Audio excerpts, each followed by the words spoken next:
Hi family, welcome to అమ్మ చిట్కాలు. నేను మీ దీప్తిశ్రీ. వర్షాకాలంలో పిల్లలకి ఇమ్యూనిటీని, బరువును పెంచే హెల్దీ అండ్ టేస్టీ బేబీ ఫుడ్ని చూపిస్తాను.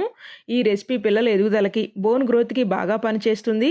సంవత్సరం పైబడిన పిల్లల నుండి ఏ వయసు పిల్లలకి అయినా ఈ ఆహారాన్ని పెట్టుకోవచ్చు. మధ్యాహ్నం సమయంలో చిన్నారులకి ఈ ఆహారాన్ని పెట్టండి. పిల్లల్ని బరువు పెంచే, వర్షాకాలంలో పెట్టే మరికొన్ని ఫుడ్ వీడియోస్ కావాలి అంటే ఈ వీడియోని లైక్ చేయండి. మొదటిసారి ఛానల్ని చూస్తున్న ఇంకా సబ్స్క్రైబ్ చేసుకోకపోయినా దయచేసి ఛానల్ని సబ్స్క్రైబ్ చేసుకోండి. ఈ healthy and tasty baby food కోసం బాండీలో శుభ్రంగా కడిగి ఫ్యాన్ గాలికి ఆరపెట్టుకున్న 3 టేబుల్ స్పూన్స్ బియ్యం, 1/4 టేబుల్ స్పూన్ జీరా, మిరియాలని ద్వారగా వేపుకుని చల్లారనివ్వాలి. ఇవి చల్లారినాక బరకగా గ్రైండ్ చేసుకుని పక్కన పెట్టుకుందాం. అదే బాండీలో 1 టేబుల్ స్పూన్ నెయ్యి వేసుకుని నెయ్యి కాక వచ్చినాక శుభ్రంగా కడిగి కట్ చేసుకున్న ఒక బౌల్ పాలకూరని లో ఫ్లేమ్లో బాగా మగ్గనివ్వాలి.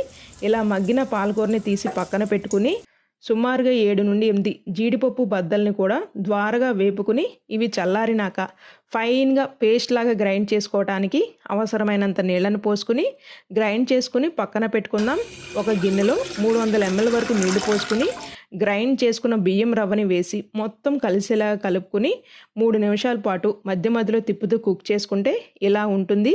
ఈ సమయంలోనే తగినంత ఉప్పు, చిటికెడు పసుపును వేసి మొత్తం కలిపి గ్రైండ్ చేసుకున్న పాలకూర జీడిపప్పు పేస్ట్ని వేసి మొత్తం కలుపుకుని మరొక నిమిషం పాటు కుక్ చేసుకుని 1/2 టేబుల్ స్పూన్ నెయ్యి వేసుకుని తురిమిన పన్నీర్ని వేసి మరొక నిమిషం పాటు కుక్ చేసుకుని చల్లారినాక చిన్నారులకైతే పెట్టండి.